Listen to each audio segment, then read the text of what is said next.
This is Michael Labers. I'm here with Wilfred Labiosa. He is the Executive Director of Waves Ahead in Puerto Rico. Wilfred, good to talk to you again. It's been a long time since we've spoken, so I wanted to take a chance to check in with you and see what's going on in Puerto Rico. So to start off, just tell us about Waves Ahead and what you do in Puerto Rico and the clients you serve. So give us an overview of Waves Ahead to start off.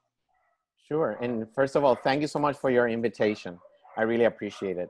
And Waves Ahead is the organization in Puerto Rico that works and focuses on working with LGBT older adults. We manage the local chapter of SAGE. And in Waves Ahead, besides SAGE, we also have the rebuilding efforts that is called Reconstruye Q, which you were part of, volunteering to rebuild homes after the hurricane of 2017, Irma and Maria. And we also provided aid and provide aid after and during the earthquakes. We haven't stopped shaking, so we still provide aid to those individuals being impacted by the earthquakes. And now with COVID, we are also providing assistance through Reconstruye Q. And then our third project, which is our micro business and micro business lending, is called Descúbrete. And that is a program that focuses on women-led households, LGBT, and older adults. And those programs run through our community centers that are in San Juan, Cabo Rojo, and we're going to be opening soon other two around the island. And since COVID, we have been virtual. So this is our daily way of living through all of these platforms, providing services and giving that connectivity to the individuals. We also provide, because of the type of service that we provide in the aid, we provide using our precautions. We have been in the street providing food and aid to those individuals impacted by COVID and the economy. And how many clients would you say Waves Ahead serves currently, given what's going on with COVID? Sure. So on an ongoing basis, we have about 242 individuals, give or take some numbers, that are routinely with us. But during the crisis of the earthquakes and now COVID, we have provided since January over 5,000 individuals with food, with clothing, with tents, with mattresses, you name it, water filters. So although they may not be directly older LGBT people, but they might be older, they might be LGBT, they might be allies to the community, and they are seeking help. So we help anyone who feels comfortable being provided the help from us.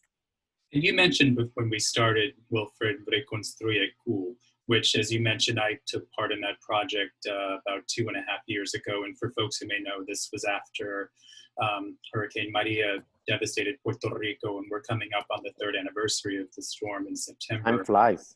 Yeah, it's really something. So talk about Reconstruye Q and how many houses we rebuilt and what's the need in Puerto Rico almost 3 years after Maria. Well, let me begin with that last question. People are still living under blue tarps. Blue tarps are tarps that are colored blue that some of them were provided by the government and other ones were bought in hardware stores. The tarps cover the roofs of a lot of the houses and businesses that the roof flew away with the hurricanes of almost 3 years ago. And people might be listening to me and saying, Wilfred, it's 3 years ago.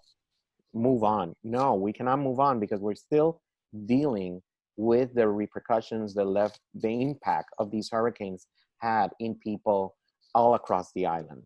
So Reconstruye Q was developed with us, with people from the diaspora of the United States that are Puerto Rican and or LGBT, in order to bring aid directly to those most impacted and those who have been forgotten by the central government and by the federal government. We have been providing and rebuilding homes of those that were not approved by FEMA or the local government. And so we're talking here, and I think you have done a lot of written pieces about Ricky, one of our families. At the time that you were here last year was the last time you came after the hurricanes. Now I can happily report that we are in our 21st home. So when you came, we were only about 8 or 9 when I was after the there, hurricane. the power wasn't even back up and running. I remember being on Vieques with you, and there were still telephone poles literally lying across the road. Yeah, but you came last year. I want to say 2019. Did you come here? 2018, I think, was the last. Well, that was the last time. Wow, it has been a while. Time flies. Yeah. So how are things now compared to 2 years ago? Well, well, the happy thing is that we are at that 21st home, so we're still rebuilding homes, and we just got funding from the Global Giving people to develop 2 more homes. So we are happy to say that. At the same time, it's very sad that I'm still dealing with things after the hurricane, when we have a whole list of people now impacted by the earthquakes that we need to help and give aid. And these are the earthquakes that were on the southern coast of the island earlier this year. Yeah, but now the damage has been going out of those municipalities, and we have found damages all the way to in the south coast, not just in the southwest. Okay. And earthquakes still occur. Last week we had 2 that shook so they might not be as heavy, as high, but they still occur. About water, we have water on and off. We had a drought, and now we don't have a drought. Electricity was put with Band-Aids, so it fails anytime now. But millions was spent on it, billions. A lot of the government have, and those companies, you all heard about Whitefish. That's just the tip of the iceberg. There are more industries that have stolen money, saying that they're doing something and they just don't do it. So we're still dealing with, the leftover damages of Maria and Irma. More Maria than Irma. Yeah. But. And how has COVID impacted these recovery efforts, not only from Maria, but more recently the earthquake, and then you had Isaias just a couple of weeks ago as well, which I understand knocked out power to hundreds of thousands of people in Puerto Rico. So how is COVID impacting all of this recovery? To be happening. We and other nonprofit organizations, which I want to make clear that the nonprofit organizations like Waves Ahead, who focus in other segments of the community, are doing the work for the government, the central government. We are the ones who are doing the impact. Big foundations like the Ricky Martin Foundation is doing a lot of work, but also we have Waves Ahead, and we have other projects in the whole gamma of nonprofit organizations who are really doing the impact, who are really doing the work that the central government is charging millions of dollars to the US government and US entities, and they're just putting it in their pockets. Right now, the FBI is investigating a lot of these people who have stolen money from education, from building, from electricity. They're all coming along. It's like dominoes. They're falling one after another, but it's just taking time for the investigation to occur. But COVID really has impacted our work because we cannot have that contact, one-to-one contact. I also want to make clear that a lot of the individuals that were impacted by the earthquake in the southwest towns, there are about 8 towns there, they were pushed to hotels, to motels, to out of the view. So when the US government came here in February, and then again in June, there were no shelters specifically because of the earthquakes, because everybody was out of sight, out of view, so we don't have a problem. All those vouchers are now expiring, so all of those people are going back on the street. And now the governor, she said, oh, we're going to give houses 100 per month or something like that, number that she hasn't even reached. I want to say maybe 10% of that. And she said that in April, and she still hasn't done that. So COVID has really impacted the way that we do work. And a lot of these individuals don't have internet access. They don't have the technology that we assume that everybody has. They don't have smartphones. They have the flip phones, those flip phones that we used to have. Yeah, all technology.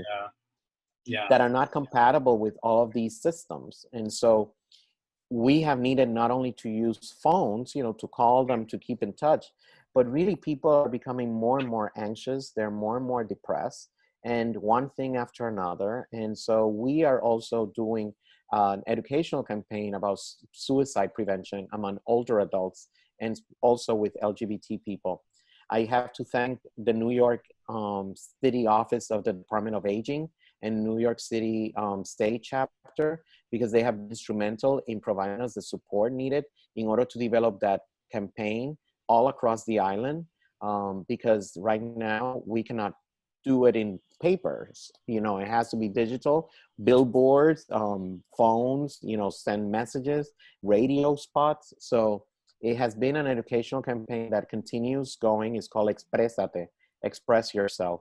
And we have seen so many messages that break our heart, because there are a lot of people living in the outskirts of towns that are just so isolated, and that they really need support, and they need someone to listen to. Some of these individuals have not come out of the closet, and we are the first person that they reach out saying, I've been feeling lonely, I have been feeling neglected, not only for being older, but I haven't come out of the closet. So I have those two. And my son and daughter think I am gay, and so they push me aside. So it's very sad stories that we hear every day through that campaign.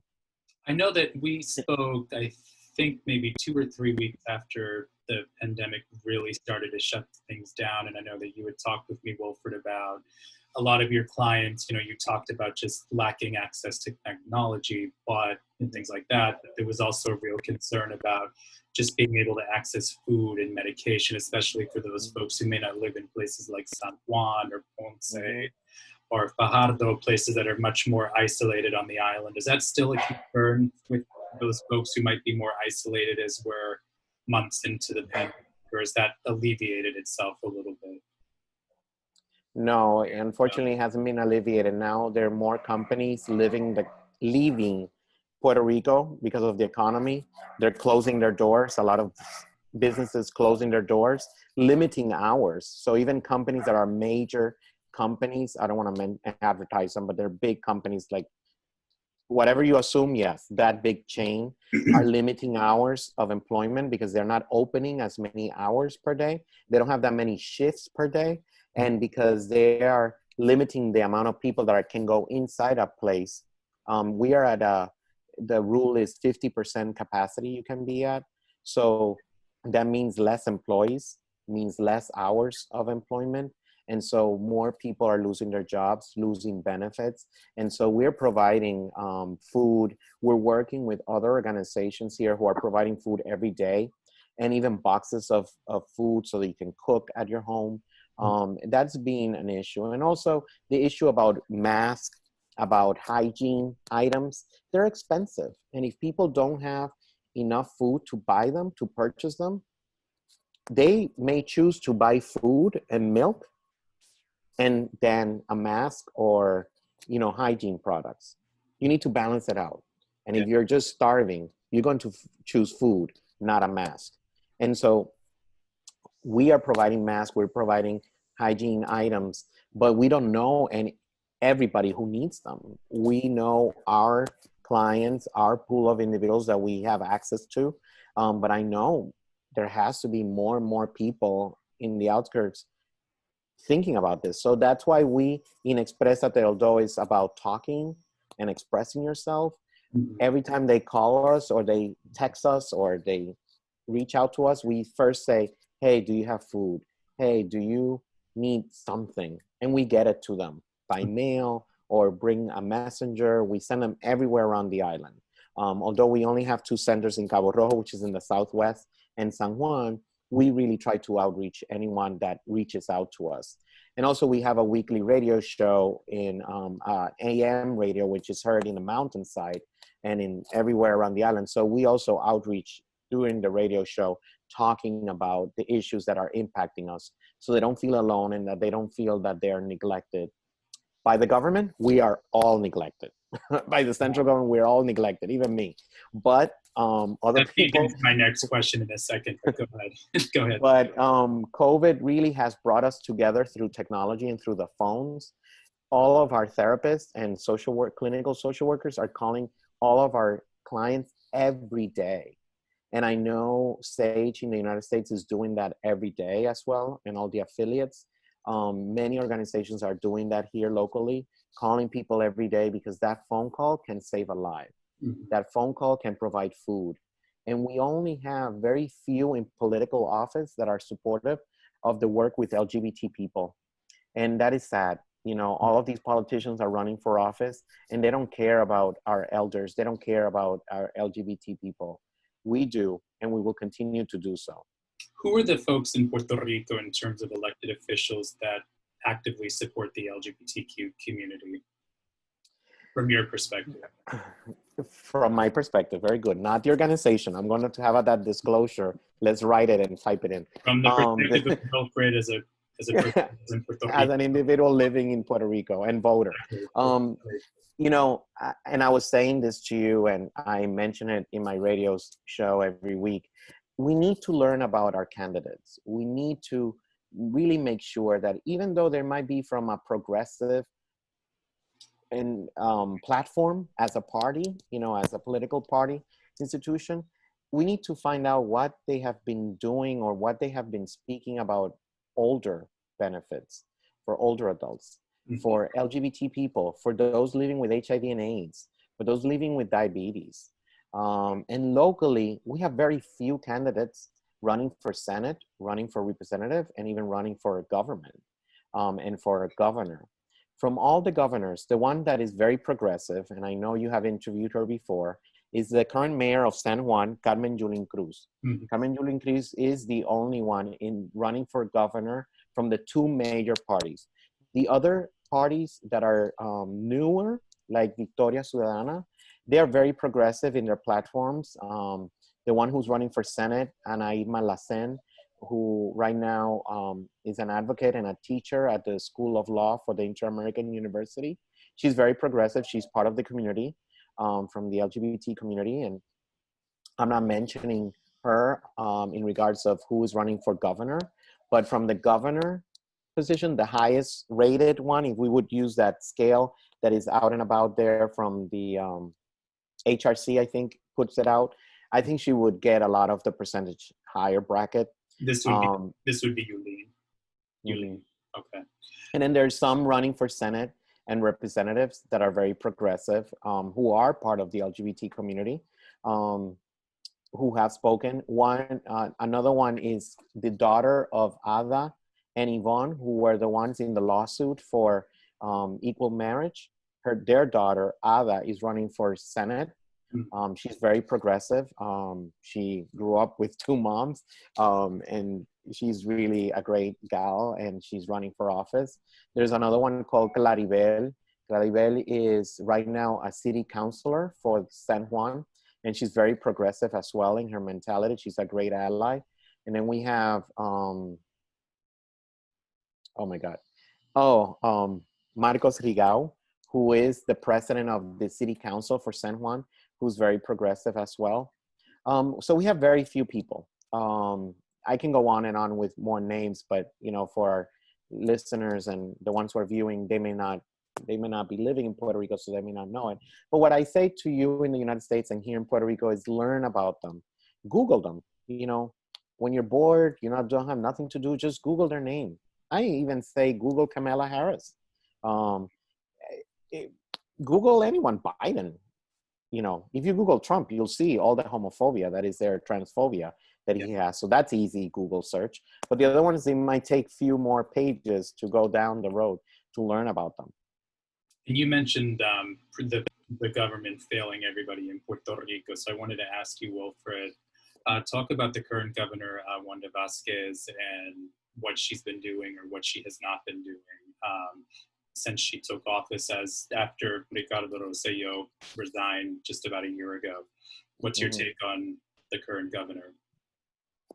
Well, I wish I could use language to describe her, but I can't, and I will, and I won't, because I'm professional. And but off the call, you and I can share more eloquent language.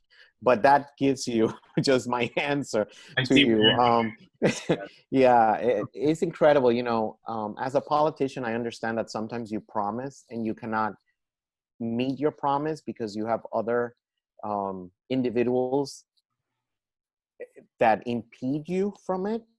Um, but you cannot be a politician that only runs because the money you will get to run your campaign. Yes, that would be part of your platform, Mhm. but you cannot do your acting as governor and you be governor without being a governor for all. And that is the issue. She promises many things that sound amazing, but she hasn't accomplished Give us not an even 5% or 8%. give us an example of An what you example, she went a few months ago saying that everybody in the southwest part of the island, that she was going to be giving at least, I'm messing out the number, but it's about 70 to 80 homes with titles to people per month, free, the titles of the home, so they could move to another area. She did one ceremony with 30 homes or 40 homes, and that was it. And then that was no more about it. So it just went away. And I think people here have selective amnesia or just have some amnesia. The people who are supporting her, she hasn't done anything for the older people, from the veterans, for LGBT people, for women-led households. She's signing into law the civil code that it goes into place in November, controlling the woman's body, the woman's right to choose. What kind of government are we living in? What kind of country are we living in when a woman is instituting ways that the court will dictate to you as a woman if you can have an abortion or not? One thing is religious. I can understand that you have religious rights and you have religious thoughts that impede you from having an abortion, and instead you give it for adoption, etc. I can understand that, but that is you choose. Now women cannot choose in Puerto Rico starting in November. And then she said there were going to be public hearings about it. She said that the public hearings were held, yes, during COVID. So do you know how many people were in that? None, because it was during the beginning part of the COVID. We were all afraid. We had a curfew that we needed to be in place, and no one went to those. And then she said, oh, well, send in your letters. How many people will send in a letter? Yes, she received some. She received some, but it wasn't done electronically, so people could not do it electronically. Then the electronic system collapsed. So we have one thing after another. Then she said, we're going to control gasoline prices. Yeah, control for a week or two and then skyrocket now. We're going to control prices of food so people who are losing their job can buy food. Yesterday, I was talking to one of my clients, my patients, and he was saying, Wilfred, I went to this store, which is a chain store, which is in the United States, to purchase. And I don't remember paying for a packet of ham $3. I used to pay $1.50 and now it doubled up. Simple things like that add up, and people cannot afford that ham. They cannot afford that cheese. And people might say, oh, well, you're getting a lot of benefits. No, there was today in the news, local news, saying that all of these millions of dollars received for the elections are still in the bank. They're not spending it. And then they took from COVID money to do a plebiscite in November's election, which still hasn't occurred. They took the COVID money to develop those things for that plebiscite that the US government just said, we're not going to even abide by it. So this is the vote on statehood. Is that what you're talking yeah, about? Okay. yeah. It hasn't been totally defined, that plebiscite, so that's why I didn't want to give all the details, but that's in a nutshell what it is for. I'm curious to know, Wilfred, who actually supports the current governor and specifically her party, which is pro-statehood? Who are the folks who actually support her? If you can shed some light. The very conservative religious groups are supporting her. Okay. Her account, she has someone who's against her in the preliminary elections for governor from her own party. And the religious people are going with her, and then all the other political officers and all the people in the community are going with him. You know, it's just the conservative people. Gotcha. Talk about, I want to ask you a few other questions, just what's been in the news in Puerto Rico recently. What happened on Sunday with the primary elections? It was an unmitigated disaster. Any insight as to what actually happened and why that went the way that it went? It's another incompetency of this governor. You know, she is the governor, and this is supposedly an independent commission for elections. It is different. It's separate. The director of it is from the Progressive Party, which is a pro-statehood party. He just didn't have incompetency. He just didn't send to print on time all the ballots. And this preliminary election, primary election, was supposed to be held back in June. So when it was postponed in April, was postponed from June to August. Come on, we have a lot of months here. It's like, yes, one ballot needed approval from the House of Representatives locally, and that wasn't approved, but it was on one ballot, so you could start printing all the other ones and just that ballot. You know, it is the inefficiency, and what me personally, I'm saying this. I'm just saying that they're putting people in those positions that don't have the experience, don't even know how to run. You know, he was a judge. Okay, a judge. What is your experience running a department? The head of the election. Of the commission, of the electoral.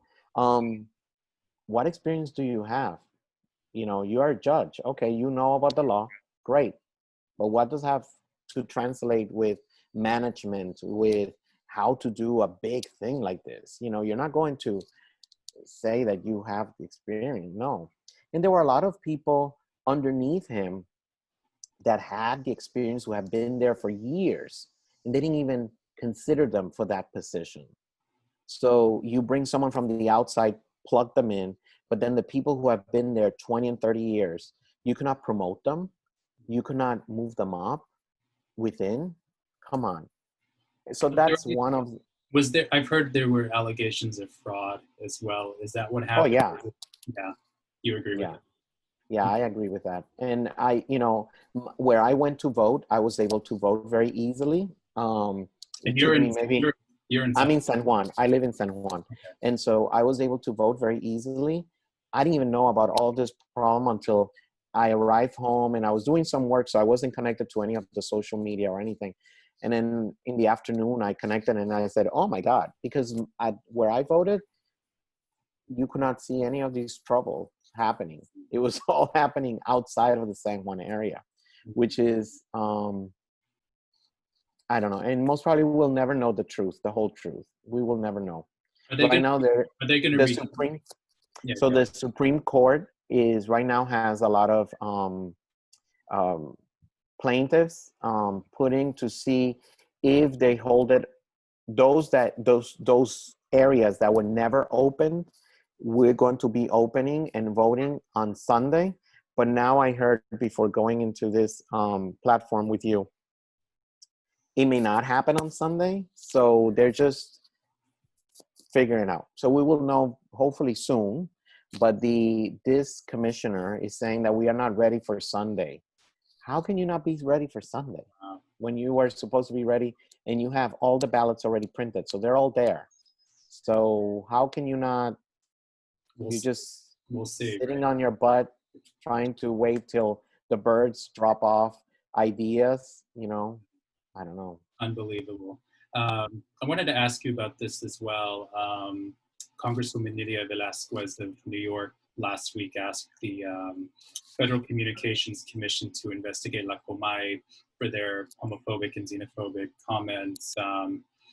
And there were calls to boycott the show in June after the host insulted Ana Irma Rivera Lassen, who was running for the Senate. Any thoughts on that? Yeah, no, it's a long time coming. You know, Cobo Santa Rosa, which is the puppeteer of that show, he managed, if you ever see it online, it's a big female puppet sitting on a chair, and he's the one behind it, the puppeteer. He has a long time coming. You know, he was taken out of the waves of the mainstream channels here a few years ago because of homophobia and transphobia and xenophobia, and now he's back in this other channel. It's not as popular channel, but it is. It's among the top 5, I want to say. I don't watch TV. I try to avoid TV locally. I only get my news from the radio, newspaper, or internet, because I think a lot of the shows that we see here in Puerto Rico, and even in the States, when I lived in the States, it was the same thing. We have a lot of homophobia. We have a lot of racist jokes. We have a lot of racist comedy. We have a lot of xenophobia and homophobia and transphobia. So really, she needs to go. The puppet and the concept has to go. And I am so glad that media took this to the federal level, because they are consuming ways to promote their xenophobia and it's interesting. A quick parenthesis about Como Santa Rosa. He always has the governor in there from the Progressive Party. So the Progressive Party, even the one who resigns, Rosselló, and even this new one, even on the predecessors, go to the show. Because that show is being watched by conservative, ultra-conservative, fundamentalist, and religious people who love that blank type of show. So it is horrible, and a lot of people in the LGBT community understand that. You know, I know for a fact that some of the advertisers pulled out, but some of the other advertisers are still with it because they have a contract with the United States, because this station is also watched. It can be watched in Florida. I believe so. The parent company is based in. So and they broadcast in Florida, and so a lot of the advertisers are not Puerto Rican based; they're U.S. based, and that's why they stay. But a lot of the local ones are out. Is the boycott going to succeed? I know that it was taken off the air a few years ago on another station, but now it's back on, I believe it's WAPA in Puerto Rico. No, it's in Mega TV. It's not in WAPA. Thank you for the clarification. Is it going to be taken off of Mega with this boycott? Do you think the boycott will succeed? I don't know. I hope so. You know, it would be interesting to monitor what comes out of that lawsuit, you know, with media. It would be very interesting to see. And she just sent the letter last week, so I'm not sure if the FCC's response too soon yet, but we'll certainly. And now we here in Puerto Rico, and I'm talking about that amnesia, selective amnesia, you know, because we're talking about primaries now, they forget about that. So we moved on from crisis, and so now we move into another crisis. One other thing I wanted to quickly ask you about as well, Wilfred, is the situation with Pedro Julio Serrano. He was arrested a few weeks ago, as you know. He's been released on bail. There's some, from what I understand, there's some real questions about the authenticity of the complaint that was brought against him. Do you have any comment on that situation? No, I personally, Wilfred Labiosa, support him. I think the case, there are a lot of protocols in place by the police department, by the judiciary department that needs to be followed when working with an LGBT individual. There's a lot of protocols. And even if any situation occurs about domestic violence, or about an altercation, or about any of these things of abuse, physical, mental, whatever it is, there's protocols on how you handle situation with the two males or two females. And none of those protocols were followed in this case. Pedro Julio, you know, people are against him, and I understand that. And so during the time of his arrest, this is my thought, he was gaining a lot of ground against Como Santa Rosa and La Comay. And I think this is all about it, because the day of his arrest, Como Santa Rosa had people talking against Pedro Julio, and speaking garbage about Pedro Julio, of people he might have dated, he may not have dated, but funds from Cobo Santa Rosa to do these interviews from Florida, from outside in the States, and so forth. You know, it is ridiculous. And so because of the power that he has and you know, Cobo Santa Rosa has, he could maneuver whatever he can maneuver. And I think it's because also Pedro Julio Serrano was gaining a lot of ground in a lot of the issues that are impacting LGBT people. He's one of very few activists that are here in the island really working in your face about the issues with solid information. And I go back to the solid information. We sometimes vote, we sometimes support people in our own community or even in communities of color that don't know information, that just for being of color, you're supportive of them, that just because you're a gay person or a lesbian person, you support them. No, you need to learn, you need to read. If you spend so much time with garbage TV or with garbage entertainment, also take time to learn about the actual issues that are impacting us as a community and as a whole, as a society. And I think in Pedro Julio's case, the police didn't follow protocols. They're treating him as a second-class citizen. They're really controlling how he's getting a fair trial. Still till today, he hasn't had a trial to come into clear. And what happened to you're guilty until proven guilty? That supposedly is in the democracy that we live in. What happens to that?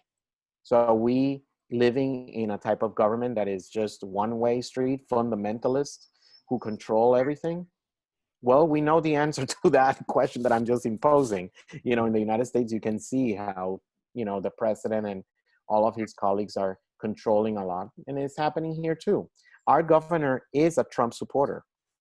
Our resident commissioner is a Republican Trump supporter. Most of the people in the judiciary realm here in Puerto Rico have come out saying that they support Trump, that they are Republicans. So how can you get a fair trial being an LGBT person, being an outspoken person on something that you may not have done? So, anything to the theory then that Santa Rosa might have set him up? I believe so. You do? Okay. I believe so. And I believe also that because he worked because he was suspended from work for the city of San Juan, and he leads the only transgender clinic that has to do about it too, you know. So he works with Yulin's administration also. Mm-hmm. Okay. So it sounds like there's all sorts of political considerations perhaps at play. I support him fully. I know that I hope and I always pray that everything comes out in the open, the truth, and that the truth will set you free. And I know it will come out. He will come out okay. One of the things, Michael, you know Puerto Rico because you have been here so many times. And those who haven't been to Puerto Rico, come after the COVID is done and after we reopen our doors. It's a beautiful island. Besides what we're talking about. Yeah, I hope to come back soon too. Yeah, you will. But here in Puerto Rico, we are very few LGBT leaders doing the work that no one wants to do. And so we are open to criticism every day, and it's okay. The centers that I lead, my point of view is that I try to balance everything that we do, but when you start hitting us with bad, I don't know how to say it, but just with bad every day, you know, we're human too, and it hurts us too. And so we continue the work, you know, we take some time off, some days off, and we clean ourselves up, we dress up ourselves, and we hit the streets again. You know, recently, one of our transgender sisters had an awful experience registering to get her registration card. And her name is Joanna Cifredo. And so she's a transgender lady who moved back home to Puerto Rico. And she decided to go to register like any citizen here with appropriate paperwork. And she got so hampered on about, you know, he, they would continue saying to her, he, that pronoun, and saying he, and she would correct them all the time, to the point that I applaud her. You know, she's being a leader now, and she continues being a leader and fighting for equality about voting. The vote, you know, when you go to vote in the States here or anywhere in the world that you go to vote, you're not a religion, you're not a sexual orientation, you're not a gender identity, you're just a human who has the right to a vote. And that in that place, when you go to vote, you don't pick a purple marker, you don't pick a yellow marker, you don't pick a blue, you use a black marker, or you just press the button on the machine, and it's equal for all. So she wanted that right, and she deserves that right, because it is our right. And so the lawsuit was placed a few years ago for the electoral commissioner to allow transgender people to change their all of their information, as long as they bring the appropriate documents. Mm-hmm. And now we went backwards. So like that, I say that we, the leaders in the LGBT community here, and all those people who get educated by all of us, you know, it's hard work. And in Puerto Rico more, you know, it's just hard work. And the Dominican Republic, and I know we're talking about Puerto Rico, but in the Dominican Republic, they're having a lot of issues as well. Political, access to food. You know, they're our sister country next door, in a sense. So we, Waves Ahead, are starting to send them funds to be able to feed the LGBT, older adults and LGBT people. They're being ostracized by people. And because it's Dominican Republic, they're not getting the press or the access to news that Puerto Rico gets, you know, like this opportunity and other opportunities of Puerto Rico being in the news. And the Dominican Republic is being forgotten. And our brothers and sisters in the LGBT community need our help as well. So we are continuing sending them funds. We, this past week, sent them a second time funds to be able to help them, because people are there starving as well. And they need our help. They need our help. Keep us posted on that for sure. And I've had some experience reporting in Santo Domingo, as you may know. So we'll definitely continue to. Yeah, I can connect you with a person, because she would like this exposure to talk about the issues who are political, just like in Puerto Rico. There's fraud, like in Puerto Rico, and there's lack of food, economy, and the COVID is just rampant. Very COVID there is rampant. I would be remiss if I didn't ask, you reminded me of something when we were talking a couple of minutes ago. There's been a spate of anti-LGBTQ violence and murders in Puerto Rico over the last maybe year and a half or so that's received a lot of attention. Most notably, there were 2 trans women who were killed in Macau in April, I believe, and they were burned in a car. Can you talk about just, you know, what's the latest on that situation, and has that been adequately addressed by the central government and by the feds? And no, you're shaking your head. The only one was a transgender man who was killed inside a prison by one of his colleagues, and of course, because it was a prison, they found the guilty party. It is in a prison. That was solved, but the rest of the crimes, unsolved.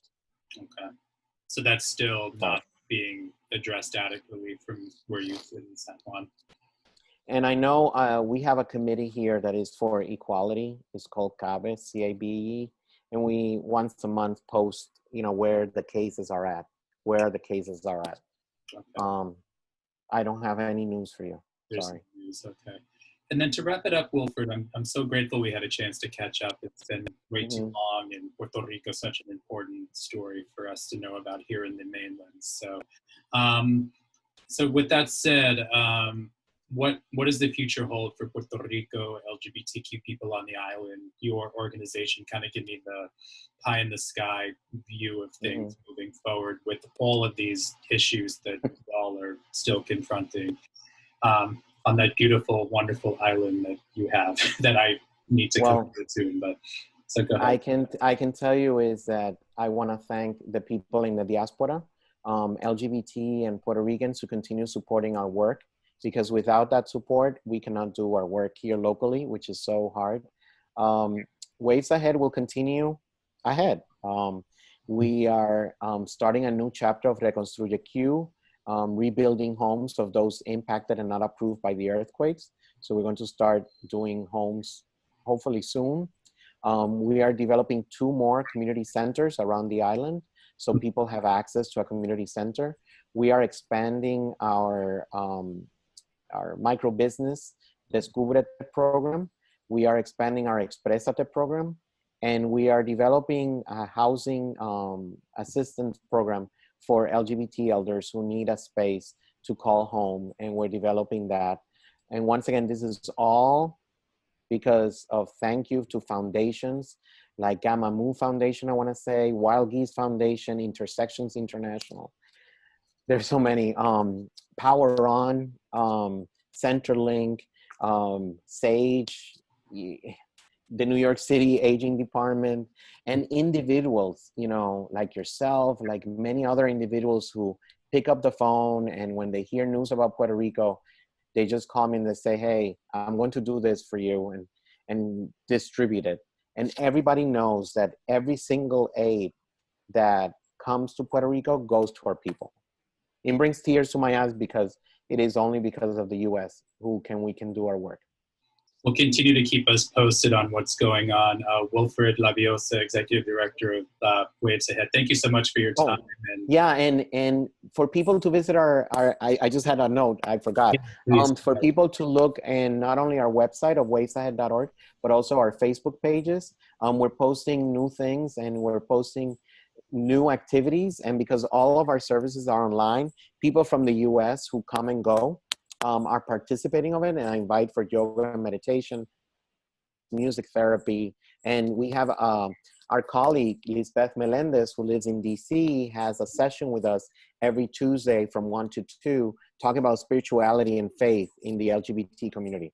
So you can join in. They're free, and they're available in the platform, and they're bilingual. So even better. Well, Wilfred, thank you, Michael. Thank you so much, and keep us posted on Puerto Rico. Thank you very much.